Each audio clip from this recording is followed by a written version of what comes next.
Hello, dear students. In this video, I will talk about Virtual Lab 2, where we will find out how we can create some toolpath and simulate. So here is the question. What I tried, I just tried to instruct you task by task. Informations are here, so make sure you are reading it carefully and following all these steps.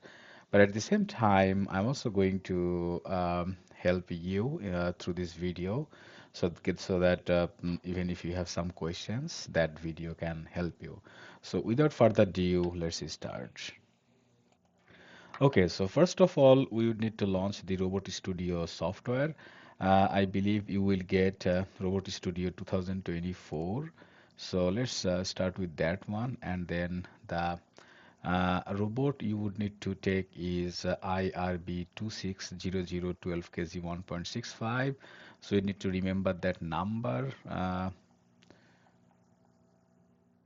one is 1200 and let's see quickly one more time. Sorry, 2600. So 2600 is this one. And you have couple of options. I think we are looking for 1200 1.65, the first one, if I'm not mistaken. Yes. So once we are finishing those, then I can go and click create. But at the same time, we need to make sure we are having a robot or anywhere 6 point something.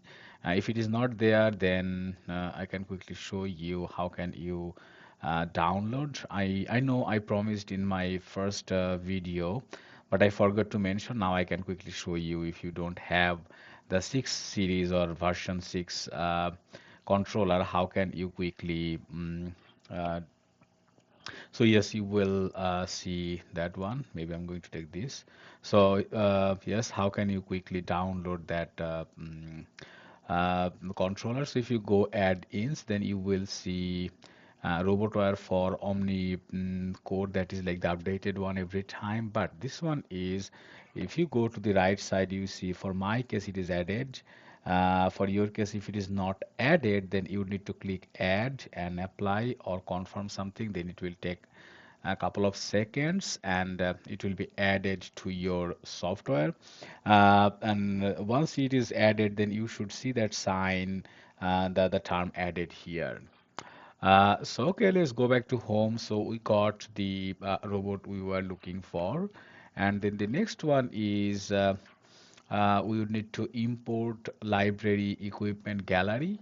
So let's yeah, from now on, maybe I'll not bring the question in the screen, but I will read through and I will follow along. So if I go to the import library, then I will see equipment gallery. Where is the equipment gallery? Uh, mm,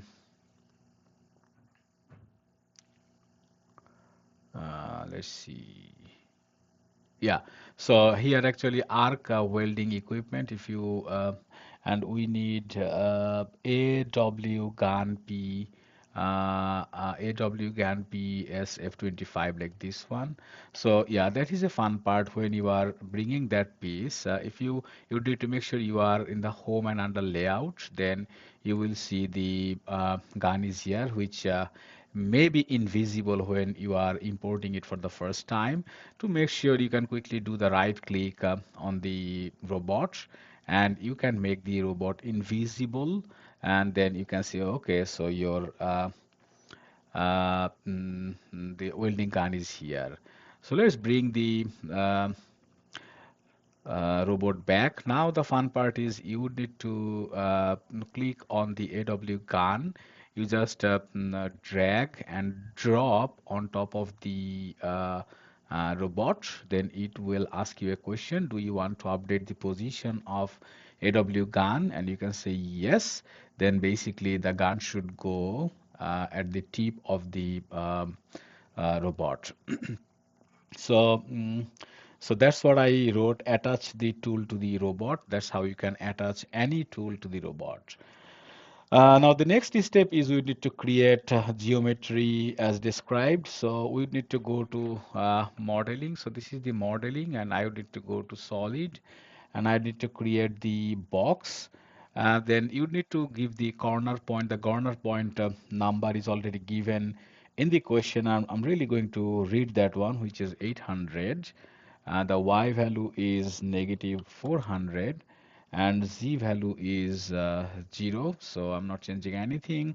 I'm not giving any orientation, but the length, width, and height is, let's say, length is 600, and 800 is width, and height is 200. The good thing is that whenever you are putting some number, it will show some preview. So if you think that looks kind of okay, then you can create. Then you will see the color will change. Then you can close it. Now let's say even if you don't like this color, you can do the right click, and you can make your own color, right? uh, you can go to modify and set a color. For an example, let's say if you like the green color, you can make it green.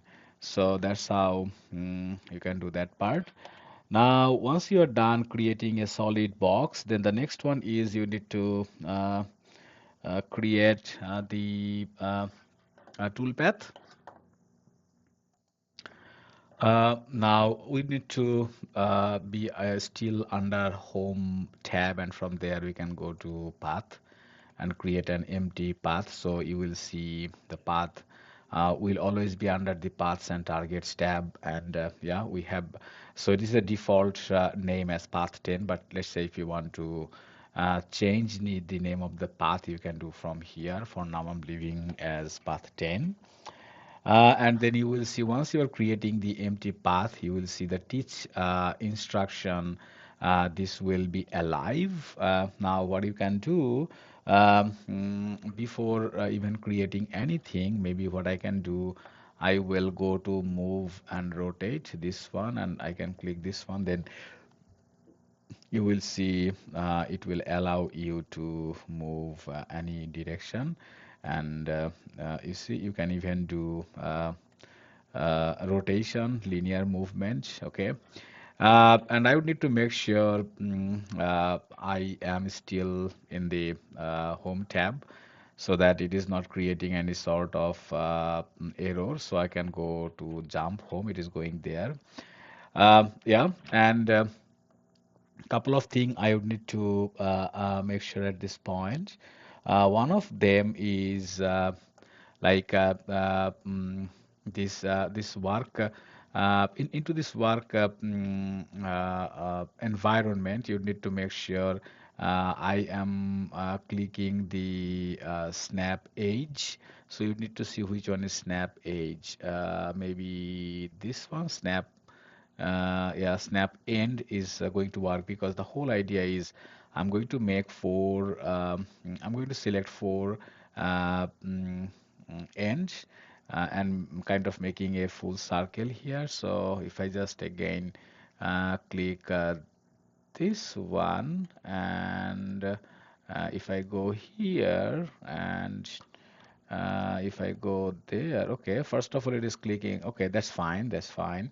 If you want to start from that direction, you can go. If you go there, you will see it is snapping. It is snapping. Okay. So whatever the direction or the point you want to start with, that's totally fine. So let's say I'm starting with that point. So once you are coming here, then I can go little up, because the whole idea is you remember from the home position, it will come to maybe a little up of this end, and then it will go to that end, and then it will go either this end or that end, whatever the end you are liking. So I know I did a quick mistake here. So okay, I can quickly mm, fix it. So I can again go back to the home position, and I can honestly take one path here, which is if you just select this instruction, then you will see now this got changed, and you got a target, which is this one exactly at the home position. Now what we can do, we can again click this one, because the move and rotate was still alive, and I'm going to go to that end, right? Maybe here, right? Uh,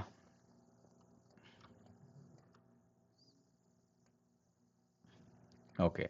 Yeah, I got it. I know it can take some time to exactly snap on the end, but once you're very close, it will do it by itself. And again, the whole idea is I want to really come from that point to little up of this end so that I'm really avoiding some sort of error. And you will realize, like, yes, that can create some error when you are really asking a robot to change its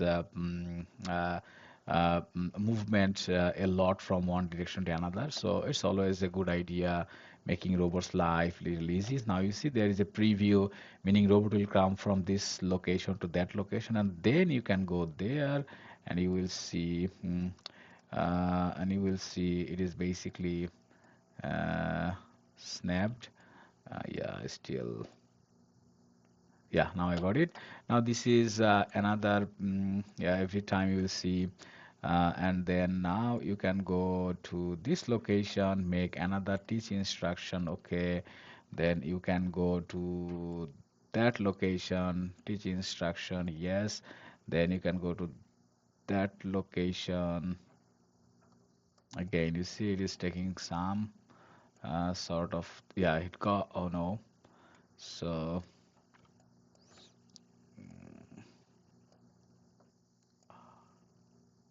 okay, I got it. Again, it can really take some time, and then I'm going back to this position. Still, it is not snapped. I would need to make sure it is snapped. Yeah, it is snapped now.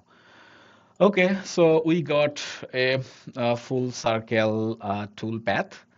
Mm, then what we can do, then what should we do? We should go again on top and then we should go back to the home position.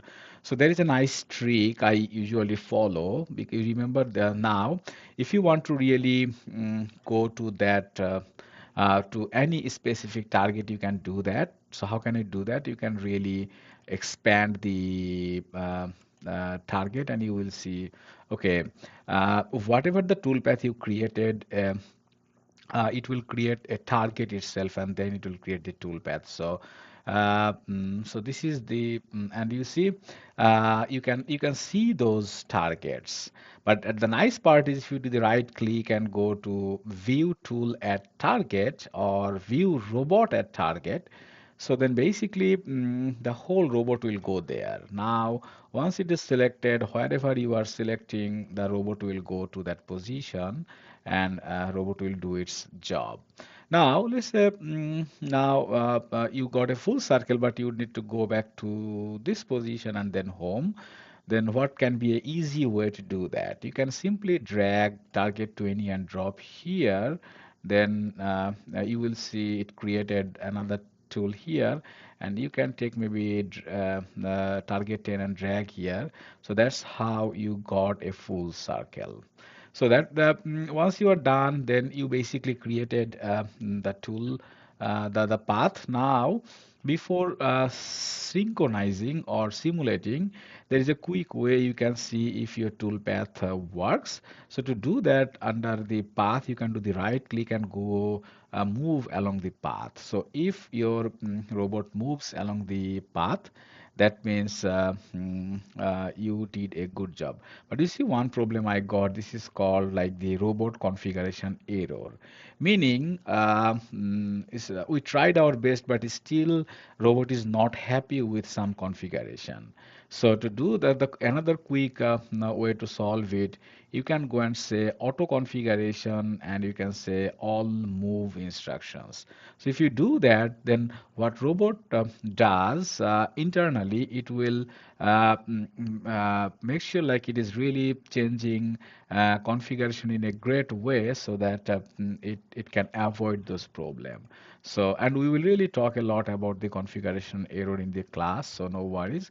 Now I can again go and see move along the path, And if I can see, if robot is moving. So you see now robot is basically moving, and it is working, right? So now another good thing is like you see still so if you just do one more time and see it closely, then you will see. So robot is you see, so robot is not coming to that edge, rather it is making a circle because if you go to the if you do the right click and go uh, no, just a second, move along the path.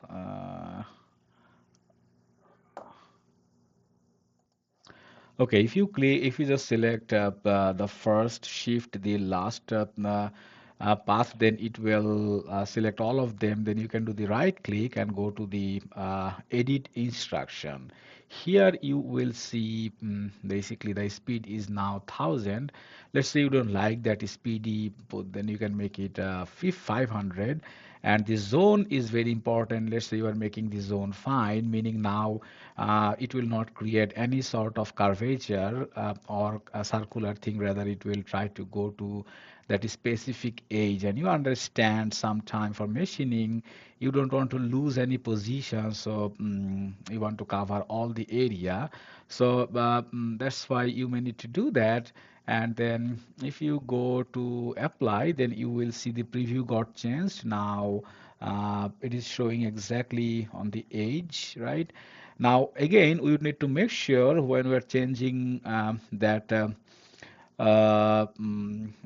curvature position to fine, still it works, right? So move along the path and you will see now the movement is really not fluid, rather it is going to exactly to those corner and it is going back to the home position.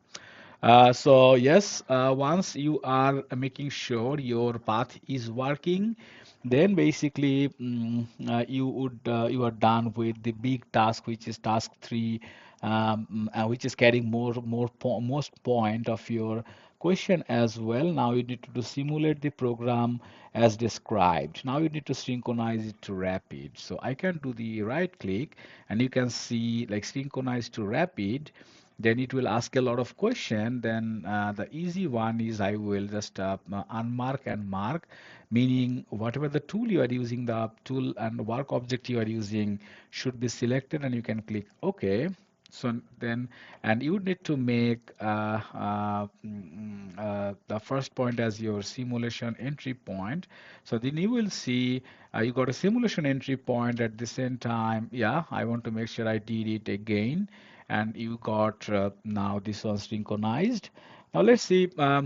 Now you see before basically I think I should have told that thing when if you don't do the synchronization, you cannot use the simulation button because your controller doesn't know like if you really synchronize. Now you synchronized it to the controller to the rapid. Now even you can just click this one, which is the play button, and then it should do the same thing, and the simulation will blink, meaning it is doing something. So sometimes what happens I see like let's say if the simulation is blinking and it is not doing anything, meaning you have some error. So the first thing you need to do, you need to go there and stop the simulation, and then it will allow you to do to fix rest of the thing. So I saw sometimes student really don't pay attention on the simulation blinking. For an example, again, if you just do it, simulation will start blinking, and whether it is working or not, you will see the simulation blinks, and then once it is done, the blinking is gone. If it is not done, or if there is any error, then the simulation will continue blinking. So you need to make sure to stop to do the rest of the job. You can also go to the simulation tab and you can honestly do the same thing here. It will basically do the same thing. All of them are here. Okay, so once you are done with that piece, then the next step, yeah, sometime I know people will trace it as well. So whatever, then you can do it. Then you will see. Okay, you need to make sure you are using some. Okay, I think I would need to enable the tracing, and then if you do, it should show some color. Nope. Okay, I don't know. Yeah, maybe my color. This color is not good. Uh, yeah, now it is showing. You see, so there was some green color. But anyway, if you want to trace, you can do. If you don't, that's totally fine. And then once you're done everything, then the next step is you need to go. Uh, Okay, I think task I already did task 5 because in task 5 is showing change the zone from 100 to fine. I already did it, apply the changes and simulate the program. You can do those things. Now, the last step is you can also, even I know I didn't show it in my question, but you can quickly record your simulation as well. To record it, you would need to be under simulation tab and you would need to click record simulations. Just click there, then you can just play it. So you see if you want to stop recording, you can do, but yeah, I want to complete the recording. So once you are done, you will see the stop recording will disappear and you can see view recording. You just click there and you will see your simulation got recorded here. So it will be one of the submission of the assignment. So yes, then basically but you need to make sure you're saving it. So if you do the drop down, click the draw on the drop down, then you can see it will look for the location. So I have really saved under the download or wherever you want to save, you can do that. And here I'm just doing MP4 and I can click OK. That's how you can record it. So yes, now if I go to my download, then you will see actually this is the recorded file I got. So you would need to submit this recording as well as a part of your submission. Okay, so the last portion of this work is you need to make a pack and go file so that wherever our graders want to open, they can open it. So share and you can go back and go file. So again, you would need to select the location you want to save. For now, I'm just saving it in the download and you can give the name. And as I mentioned, like the first lab, so you need to be maybe Habib virtual lab, and this is lab 02. So, and then you need to click save and okay.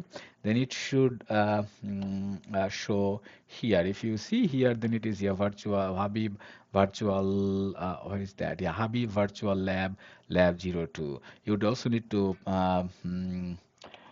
submit that one. So yes, once you're done that piece, then you should be good to go. But I just want to give you a little more on this.